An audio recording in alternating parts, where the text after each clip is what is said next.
Doctor పోలా ప్రగడ సత్యనారాయణ మూర్తి గారి Shakespeare సాహిత్య వైభవం రెండవ భాగం 21/3/20. ఆంగ్లో సాహిత్య స్థితి అప్పటికి ఎలా ఉంది? ఆంగ్లో సాక్సనులు ఆదిమవాసులుగా గల ఇంగ్లాండు దేశంలో యుద్ధ దాడుల ప్రభావం ఎన్నో మార్పులు చేసింది. నార్మన్ సంపర్క ఫలితంగా సౌందర్య దృష్టి, ధైర్య సాహస ప్రవృత్తి బ్రిటన్ దేశంలో ఆవిర్భవించింది.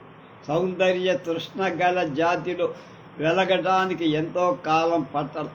3-4 శతాబ్దాల సాహిత్య శైశవ అవస్థని అధిగమించే నాటి ప్రముఖ ఇటాలియన్ సాహిత్యకారుడైన పెట్రార్క్ బొకాషియోల చేత ప్రభావితుడైనటువంటి ఆంగ్లంలో నిర్దిష్టమైన కవిత్వాన్ని ప్రారంభించి తర్వాత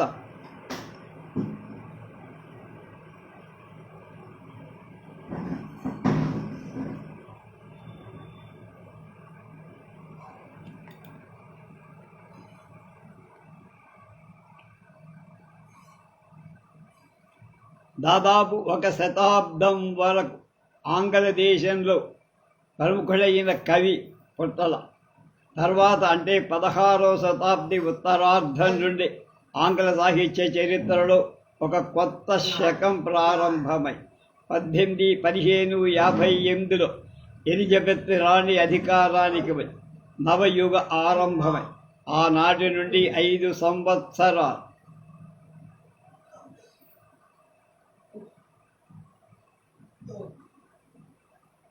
45 సంవత్సరాలు అంటే 1858 నుండి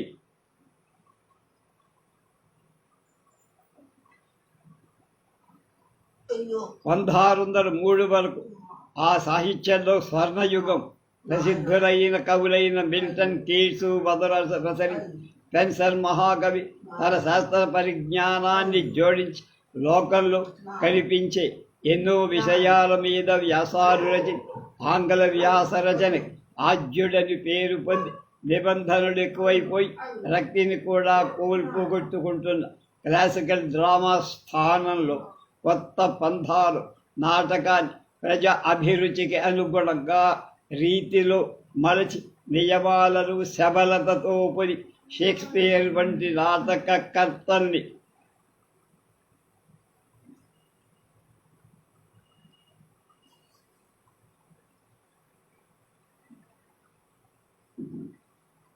ఆ రీతిలో కొత్తగా దేశీ నాటకాన్ని, రొమాంటిక్ డ్రామాసలు ప్రకాండులు university wits, John Lyly, Thomas కెరీటి Lodge, Robert Greene, Christopher Marlowe, Thomas నేషులు వాస్తవ నాటకాలు అందించిన బెన్ జాన్సన్ ప్రమోదాంత నాటకాన్ని పరాకాష్ఠకు తీసుకెళ్ళి డిమౌంట్ ఫ్లెచర్ అందమైన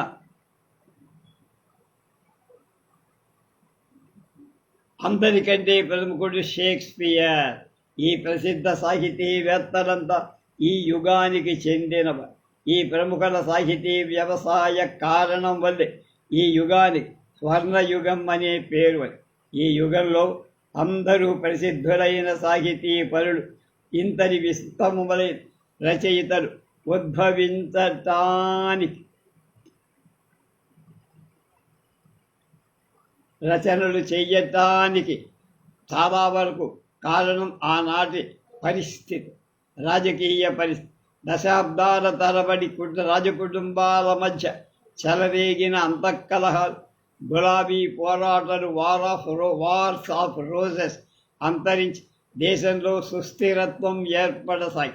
సింహాసనాన్ని అధిష్ఠించిన ఎలిజబెత్ రాణి సామర్థ్యం కారణంగా స్కాట్లాండ్లో మేరీ బెడద కూడా తప్పిపోయి ప్రళయంలా ప్రారంభమైన స్పెయిన్ నౌకాదండయాత్ర, స్పానిష్ ఆర్మడ మేఘం వచ్చి విడిపోయినట్టు విచ్ఛిన్నమవి ఆంగ్లేయుల హృదయాల కొంత శాంతిని, వారి మనస్సులో ఒక నూతనమైన విశ్వాసాన్ని సమకూర్చి పెట్టి, అంతేకాదు స్పెయిన్ దేశం తమపై దండెత్తుతుందేమో అనే అనుమానం ఏర్పడి తత్ఫలితంగా దేశీయుల మనస్సులు ప్రభుభక్తి ప్రపూరితాలు, దేశభక్తి భావ సంయుతాలు అవుతారు.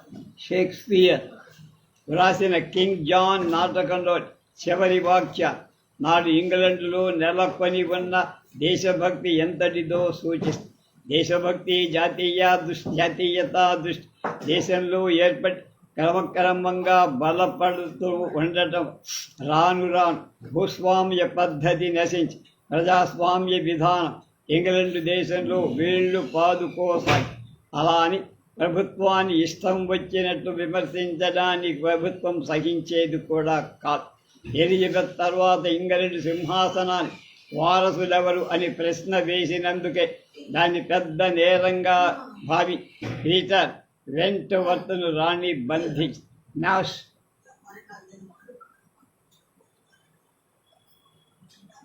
రాసిన కుక్కల ద్వీపం ఇన్ ది ఐజిల్ ఆఫ్ డాగ్స్ లో సమకాలీన రాజకీయాలపై విమర్శన విసురులు అనే అనుమానంతో 1597 జూలై నెలలు లండన్లోని అన్ని నాటకాలన్నీ సాలలన్నీ ప్రస్తుతం కొన్ని మాసాల పాటు మూయించేసి వాక్ స్వాతంత్రానికి ఇతి నిషేధాలు ఉండటం వల్లే నాటకశాలలు సమకాలీన పరిస్థితులపై ఓ చిన్న విసురు కనిపించిన, నాటకకర్త వేసిన చెడుకు ధ్వని ప్రధానంగా అనిపించిన ప్రజల చప్పట్లు కొట్టి ఆనందించేవాళ్ళు. తమ స్వాతంత్రాన్ని ప్రకటించడం వాళ్ళకు అవకాశం దొరికినప్పుడల్లా ప్రజలు చిన్న చిన్న గుంపులుగా చేరి అల్లరి చెయ్యటం కాదు. అలాంటి అల్లరి మూకని దృష్టిలో పెట్టుకొని షేక్స్పియర్ తన హెన్రీ ఫోర్త్ అనేటువంటి మొదటి భాగం, రోమియో జూలియస్ సీజర్ వంటి నాటకాల్లో గుంపుల్ని మూకలని కూడా ప్రవేశపెట్టారు. సాంఘిక స్థితి ఈ విధమైన రాజకీయ పరిస్థితులకు తోడు చార్లెస్ హోవార్డ్ లార్డ్ అడ్మిరల్ సాధించిన నౌకాయుద్ధ విజయాలు, హ్యాకిన్స్, డ్రేక్ వంటి వాళ్ళ నావికులు దూర దేశాలు కనుగోవటానికి చేసిన ప్రయత్నాలు, వారిలో వాస్కోడి గామా వంటి సాహసికులు సాధించిన ఫలితాలు ప్రజల్లో ఒక నూతనమైన చైతన్యాన్ని వెలుపలి విదేశీ వ్యాపార విజయానికి దోహదకారులు చేసినవి కనుక్కోవడం, కొత్త దేశాలను కనుక్కోవడం వల్ల కూడా విదేశ వ్యాపారం బాగా వృద్ధి చెంది. న్యూస్ పేపర్ వంటి సాధనాలు లేకపోవడం, లోక వృత్తాంతాన్ని తెలుసుకోవడానికి, చర్చించడానికి ప్రజలంతా ఒక చోట గుమిగూడే. వారి దేశాలలో నాటక శాఖలు ఎంతో అనుకూలంగా ఉండే. అంతేకాదు ప్రజాసామాన్యం నాటకాలకి వెళ్ళటానికి మరో 2-3 కారణాలు. విమర్శలేని రాజకీయ విషయాన్ని నాటకకర్తలు నాటకాల్లో ధ్వని ప్రధానంగా ప్రస్తావించి అవి విని ఆనందించరు. తమలో గురకలు వేసే దేశభక్తిని, రాజభక్తిని, జాతీయత దృష్టికి ఆనాటి నాటకాలు ఉదాహరణ. హెన్రీ ప్రతిరూపాలుగా ఉండే. తీరిక గల వ్యక్తులకు నాటకం ఒక మంచి కాలక్షేపం. మరొక హాస్యం ఉన్న, కొట్లాట అన్న, యుద్ధం అన్నా ఇష్టం మంచిగా మర్యాదగా ఉండే మనుషులు నాటకాల ద్వారా మరొక హాస్యం వగైరాలు స్టేజ్ మీద సాగుతుంటే ఆనందించను కూడా ఉండవచ్చు. ఇలా రకరకాల కారణాలు. సామాన్యం నాటకశాలకి తరచూ వెళ్ళడానికైతే ఆ రోజులో సనాతన పరులకు నాటకం నిషిద్ధమే. పూర్వం భారతదేశంలో నట గాయకులు, పంక్తి బాహ్యులనే చాదస్తం ఉన్నట్లే ఇంగ్లండ్లో కూడా నాటకకర్తలకు కానీ వేషధారులకు కానీ సంఘంలో సముచితమైన స్థానం ఉండేది కాదు. ప్రజల హృదయాల్లో మాత్రం కళాకారులుగా వారికి పెద్ద పేరు. ఇంకా ఆ కాలం నాటి ప్రజల అభిరుచులు, అలవాట్లు, జీవిత విధానాలు ఎలా ఉండేవో తెలియటం కష్టంగా. ఇంతలో కొంత తెలిసే షేక్స్పియర్ లాంటి నాటకకర్తలు తమ నాటకాలు యాదృచ్ఛికంగా చేసిన ప్రస్తావనల వంటివి. క్లియోపాత్రా నాటకంలో లేస్, జూలియస్ సీజర్ నాటకంలో చెవులు లక్కుంటున్న కుట్రదారుల టోపీ, సీజర్ ధరించిన డబ్బులెట్, పాల్ స్టాఫ్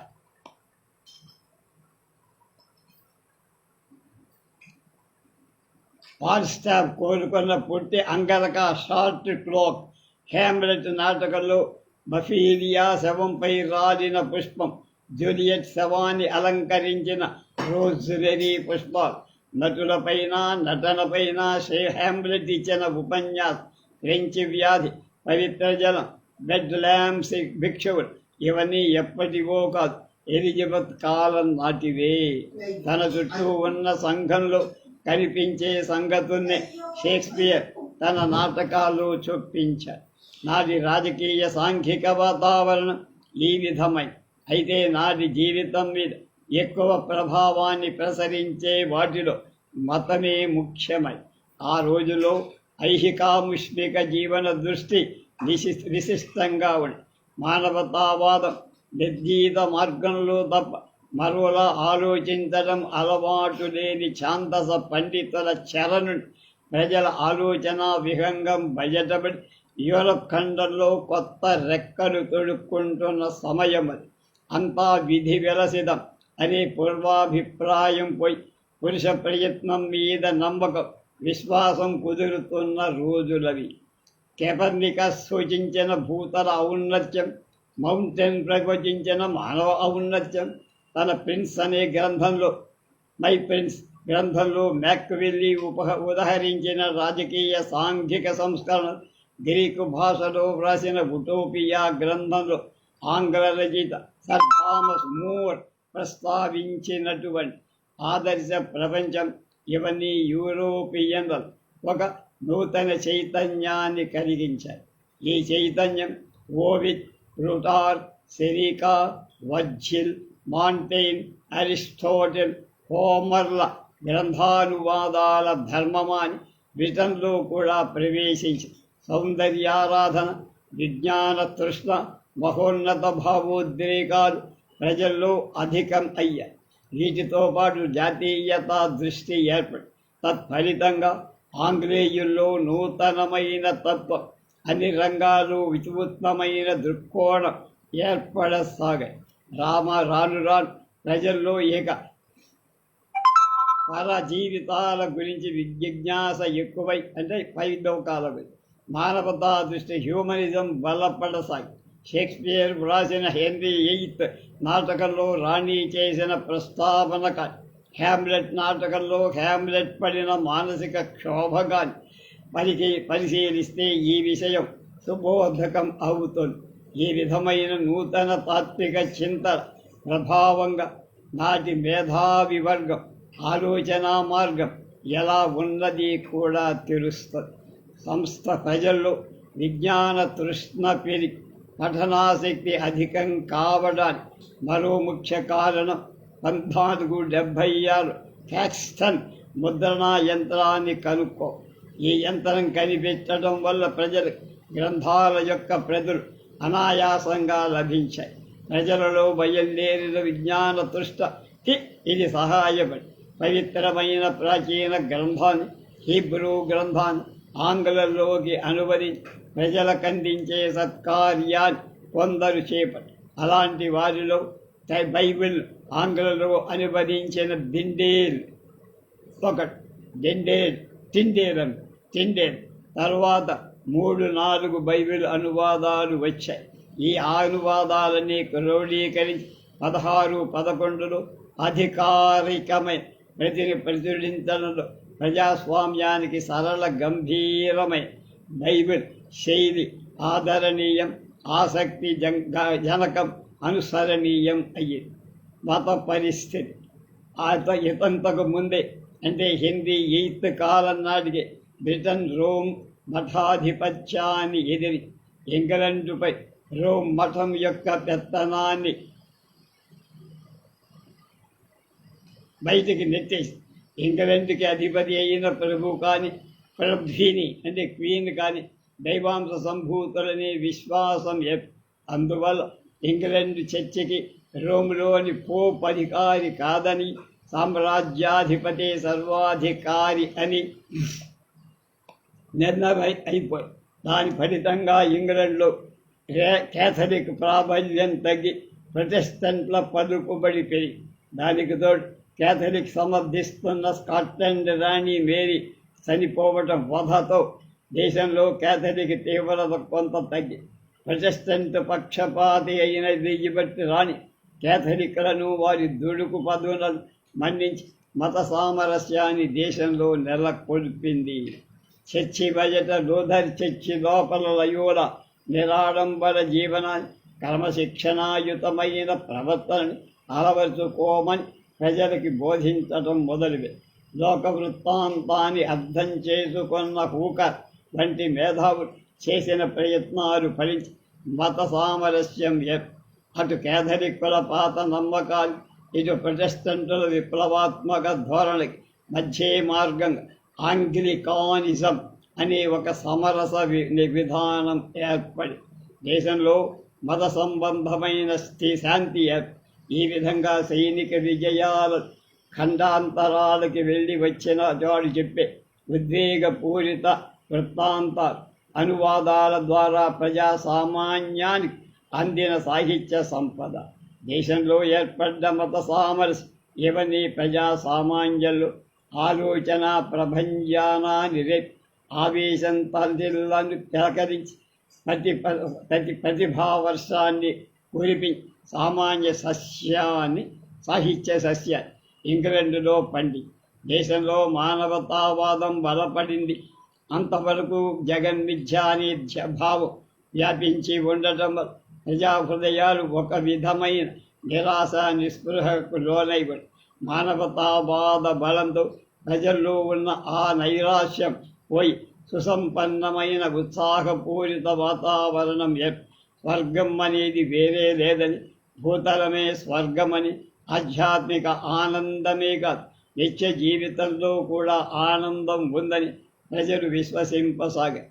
స్పెన్సర్ తాను తలపెట్టిన ఫైరీ క్వీన్ 24 భాగాలలో అన్ని భాగాలు పూర్తి చేయాల మానవతా సిద్ధాంతాన్ని హ్యూమనిజాన్ని ప్రవర్తించటాన్ని సంకల్పించారు. ఉత్తమ సంస్కారం పునాదిగా చక్కని శీలాన్ని అలవరుచుకొని జగత్ కళ్యాణాన్ని పాటుపడటమే మానవ ధర్మం అనే సిద్ధాంతంతో స్పెన్సర్ తన రచన సాగించారు. అలాంటి మేధావులలో ఒకడైన బేకన్ కూడా తన రచనలలో విజ్ఞాన సంపాదన వల్ల మానవుడు ప్రకృతిపై ఆధిపత్యాన్ని సంపాదించి తత్ఫలితంగా జీవితాన్ని సౌభాగ్యవంతం చేసుకోవచ్చని బోధి. ఇలా పాశ్చాత్య దేశాలు ముఖ్యంగా బ్రిటన్లో నవయుగం ఆవిర్భవించింది. రెనైన్సెన్స్ అంటారు. ఈ సమయంలో జన్మించాడు షేక్స్పియర్.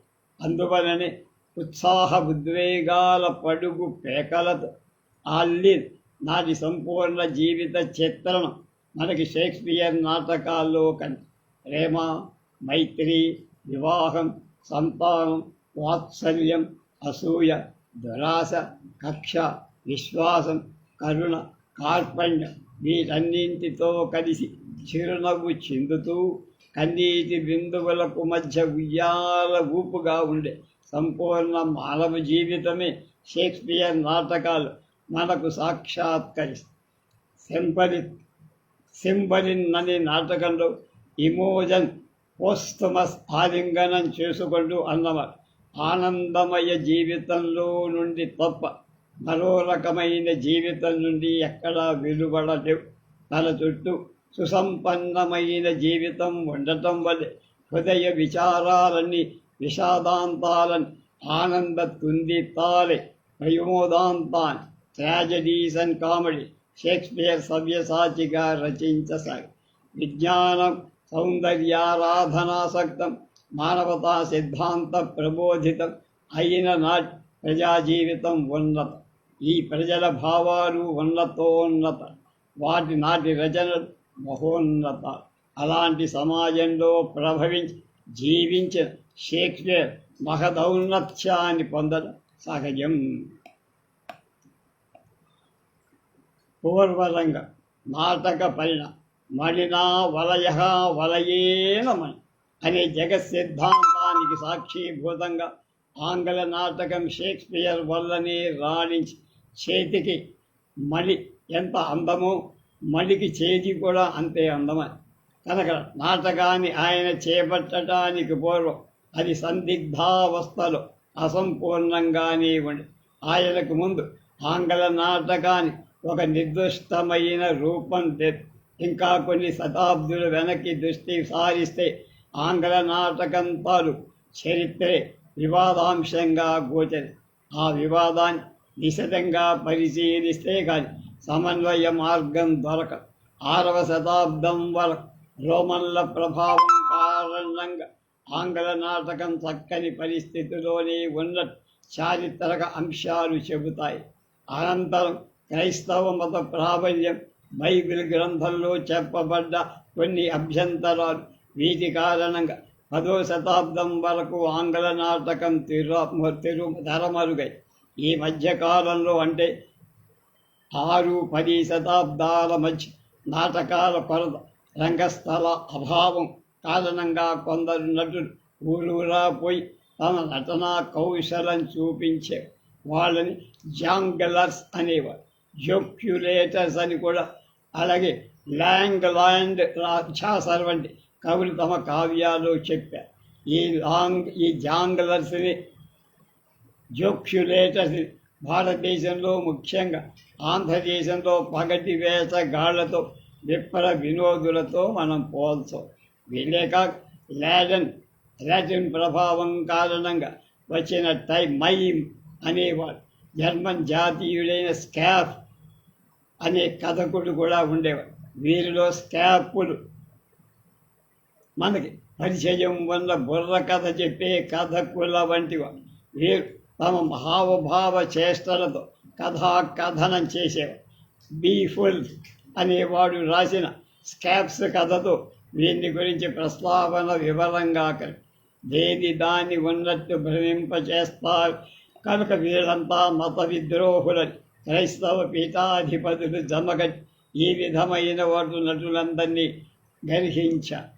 ఇది 10వ శతాబ్దం. ఇది కానీ 10వ శతాబ్దం నాటికి అటు ప్రభుత్వంలో ఇటు చర్చిలో కూడా పలుకుబడి గల మూతుబలు యుద్ధ విధేయతలై కీర్తనలకి శరత్తు వసంతాది ఋతువులకు రూపకల్పన చేసి ప్రదర్శనలు ఇవ్వటం జరిపాయి.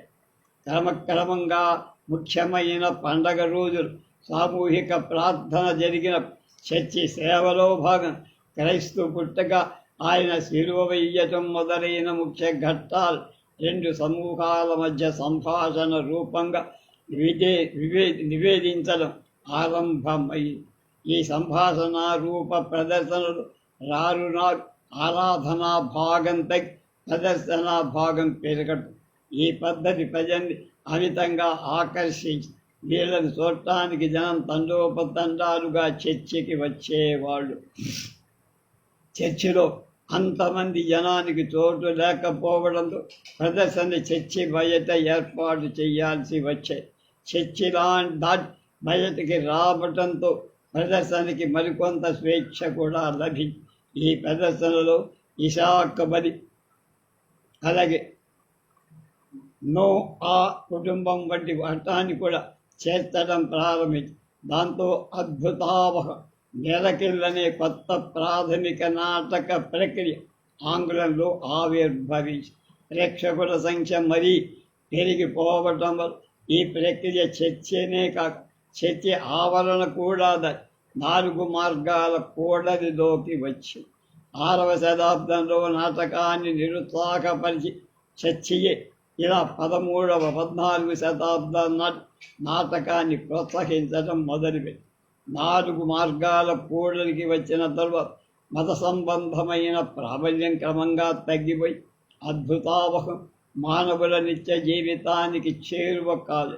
అంతే కాదు, మంచి చెడు, పాపం పుణ్యం, సత్యం కపటం వంటి ఎన్నో గుణాలకి రూపాలు కలిపి వాటిని మానవ ఆకారాలని లక్షణాలని ఆపాదించి నటులు ఆయా పాత్రలు ధరించి అద్భుత విజయాలను సాధించడం ప్రారంభి. ఇది ప్రబోధాత్మకం అనే పేరుతో ప్రచారంలోకి వచ్చాయి.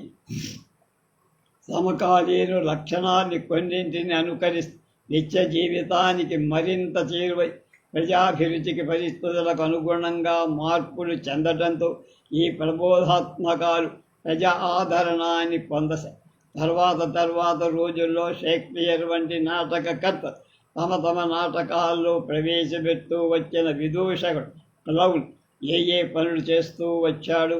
ఆయా పనులు ఈ ప్రబోధాత్మకమైన దౌర్బల్యం వైస్ అనే పాత్ర చేసేది. ప్రబోధాత్మకాలు దౌర్బల్య పాత్ర కాలక్రమాన ఎలిజబెత్ కాలం నాటి ప్రమోదాంత నాటకంలోని కామిడి విదూషకుడుగా మారిపోయాడు. ప్రేక్షకులను నవ్వించడానికి ఈ దౌర్బల్య పాత్ర నాటకకర్త కొన్ని సంభాషణలు చెప్పించారు. ఈ ప్రబోధాత్మక రూపకంలో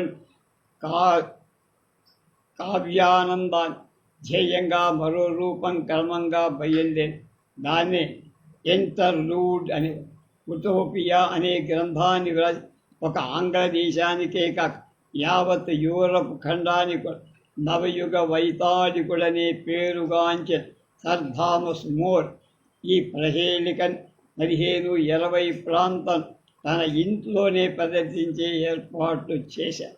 ప్రహేళికను రచించిన వాళ్ళు హ్యాబిడ్ అనేవాడు చాలా ప్రముఖం.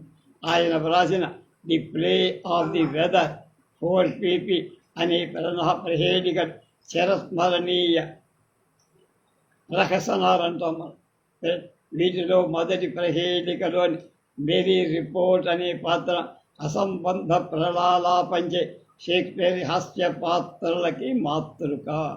ఈ ప్రహేళికలు చాలా వరకు మత విముక్తాలు శక్తుల ఆంగ్ల నాటకం అద్భుతావకమై మత ప్రాధాన్యం ఉండే స్థితి నుంచి మతరహిత స్థితికి ఎంతవరకు వచ్చిందో తెలుసుకోవడం హెన్రీ మెడ్వాల్ రాసిన ఫల్గైన్స్ అండ్ లుక్రీస్ ఎంతో ఉపకరిస్తుంది. ఇది ఒక ప్రహేళిక ప్రహసనం అన్నారు. దీని రచనా కాలం 1497 అయిన ఇది వెలుగులోకి 1919లో వచ్చి ఇంతవరకు ఈ ప్రహసనం ఒకటి ఉందని విమర్శలకు తెలియనే తెలియదు. ప్రహసన స్థితి నుండి ఆంగ్ల నాటక ప్రమోదాంత కామెడీ స్థితికి విషాదాంత స్థితికి ట్రాజడీ స్థితికి ఎలా వచ్చిందో విధంగా చెప్పడం కష్టమే. అయితే ఒక్క విషయం, మార్లో, విలీ, షేక్స్పియర్, బెన్ జాన్సన్ వంటి మహానాటకకర్త ప్రపంచం యావత్తుని మెప్పించే ప్రమోదాంత విషాదాంత నాటకాలు రచిస్తున్న రోజుల్లో, వాటి ప్రదర్శన కొనసాగుతున్న రోజుల్లో కూడా వాటిని సమస్కంధిగా ఈ అద్భుతావకాలు, ప్రబోధాత్మకాలు, ప్రహేళికలు, ప్రహసనాలు నిలిచి ఉన్నాయి. ఏమి వెనక్కి దగ్గర వాటి రచన ప్రదర్శన కూడా ఒక పక్క సాగుతూనే ఉంది. షేక్స్పియర్ మహానాటకాల తాకిడి కూడా అవి నిలిచి ఉండటం, వీటి పట్ల కూడా ప్రజలకు ఆసక్తి పెరగడం గమనార్హం. అంతేనా, అద్భుతావగాది ఈ ప్రక్రియలన్నీ అదిగో ఈ పరిణామాలు చెందుతూ వచ్చాయి.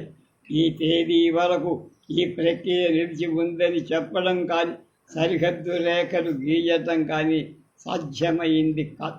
సమానంగా సదా మార్పు చెందుతూ ఒక అవిచ్ఛిన్నమైన పురోగతి. అందువల్ల ఒక్కొక్క ప్రక్రియ ఎల్లలు నిర్ణయించటం తగ్గదు.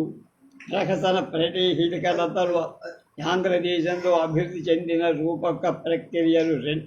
అది మా ప్రమోదాంత, విషాదాంత, కామెడీ అండ్ ట్రాజడీ.